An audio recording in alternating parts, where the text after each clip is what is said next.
দর্শক, ডাকসু নির্বাচনের ভোট গণনার খবর জানাতে উদয়ন স্কুল অ্যান্ড কেন্দ্র থেকে যুক্ত হচ্ছেন আমাদের সহকর্মী জুনায়েদ আল হাবিব।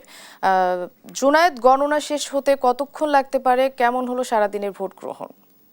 মনে আসলে গণনা শেষ হতে কত সময় লাগবে সে বিষয়টি এখনও সুনির্দিষ্টভাবে বলা সম্ভব হচ্ছে না। আপনি জানেন যে ভোট গ্রহণ শেষ হয়েছে, ইতিমধ্যে প্রায় 7 ঘন্টা কিন্তু অতিবাহিত হতে চলছে। এখন পর্যন্ত ফলাফলের কোনো ধরনের সংবাদ কিন্তু আমাদের কাছে এসে পৌঁছায়নি। এই মুহূর্তে আমি রয়েছি উদয়ন স্কুল কেন্দ্রে, যেখানে আসলে আপনি জানেন যে সবচেয়ে বেশি ভোট পড়েছে আজকে সারাদিন এই ডাকসু নির্বাচনকে কেন্দ্র করে। তো এই কেন্দ্রে মোট ভোটার ছিলেন 6155 জন, যার মধ্যে 5000 থেকে কিছু বেশি ভোট এখানে পড়েছে বলে আমরা জেনেছি, যেটা শতাংশের হারে 80% ভোট পড়েছে এই কেন্দ্রে। 4টি হলের শিক্ষার্থীরা মূলত এই উদয়ন স্কুল কেন্দ্রে ভোট দিয়েছেন। তো এখন পর্যন্ত আমরা দেখছি যে ভোটার যারা রয়েছেন, বিশেষ করে বিভিন্ন প্যানেলের প্রার্থীর যারা সমর্থক রয়েছেন, তারা কিন্তু এখনও অপেক্ষা করছেন সেই কাঙ্ক্ষিত ফলাফলের জন্য। তাদের ভেতরে এক ধরনের অপেক্ষার প্রহর যেন আমরা দেখতে পাচ্ছি, অপেক্ষার প্রহর যেন তাদের শেষ হচ্ছে না। সবাই কিন্তু অপেক্ষায় আছেন আসলে কে হচ্ছেন আগামী 1 বছরের জন্য ঢাকা বিশ্ববিদ্যালয়ের কেন্দ্রীয় ছাত্র সংসদের ভিপি, জিএস, এজিএস সহ অন্যান্য পদের মনোনীত সদস্য।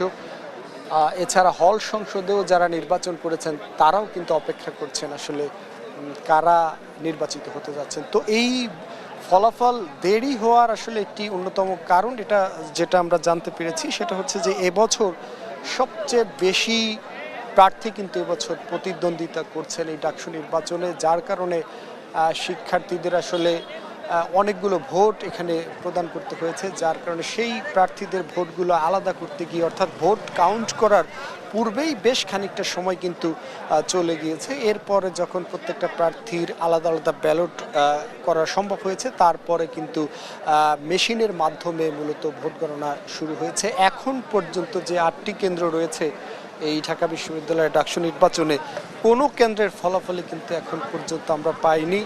তবে 2-1টি কেন্দ্রে আসলে শোনা গিয়েছে কিছু কেন্দ্রে আসলে ছাত্র দলের প্রার্থী এগিয়ে রয়েছেন, কিছু কেন্দ্রে ছাত্র শিবির সমর্থিত প্রার্থীরা এগিয়ে রয়েছেন। তবে এখনও সুনির্দিষ্টভাবে আমরা কিন্তু আপনাদেরকে সেভাবে বলতে পারিনি। আর অভিযোগ পাল্টা অভিযোগের যে বিষয়টি রয়েছে, সকাল থেকেই আপনারা শুনেছেন ছাত্র দলের প্রার্থীরা তার অপর পক্ষের প্রার্থীদের বিষয়ে অভিযোগ করছেন, আবার ছাত্র শিবিরের প্রার্থীরাও আসলে অভিযোগ করছেন। এভাবে অভিযোগ পাল্টা অভিযোগের মধ্য দিয়ে কিন্তু আজকে এই ডাকসু নির্বাচনের ভোট সম্পন্ন হয়েছে। তবে সাধারণ শিক্ষার্থীরা বলছেন যে ইতিহাসের সবচেয়ে সুন্দর এবং উৎসবমুখর পরিবেশের মধ্য দিয়ে ভোট অনুষ্ঠিত হয়েছে এবং সর্বোচ্চ সংখ্যক শিক্ষার্থী কিন্তু আজকের এই ভোটে অংশগ্রহণ করেছেন, তারা ভোট প্রদান করেছেন, যেটা আসলে প্রত্যাশার চেয়েও বেশি ছিল বলে প্রার্থীরাও কিন্তু মনে করছেন। বিশেষ করে ছাত্রদলের প্রার্থী ভিপি প্রার্থী আবিদুল ইসলাম খান, তিনি দুপুরের দিকে জানিয়েছিলেন তারা যেমনটা প্রত্যাশা করেছিলেন যে ভোটার উপস্থিতি নিয়ে তাদের প্রত্যাশাকে ছাড়িয়ে গেছে এবার শিক্ষার্থীদের সরব উপস্থিতি। একইভাবে ছাত্র শিবিরের প্যানেলের ভিপি প্রার্থী সাদিক কায়েম, তিনিও কিন্তু দাবি করেছেন যে ভোটার উপস্থিতি বেশ সন্তোষজনক বা অন্যান্য বছরের চেয়ে বছরের ভোটার উপস্থিতি বেশ উল্লেখযোগ্য হারে, অনেকটাই বলা যায় যে অধিক সংখ্যক শিক্ষার্থী এই ভোটে অংশগ্রহণ করেছেন। তো আমরা অপেক্ষা করছি আসলে ফলাফলের জন্য, যখনই আমরা ফলাফল হাতে পাবো আপনাদেরকে জানিয়ে দিব। তো এখন পর্যন্ত এই ছিল আমার কাছে সবশেষ খবর।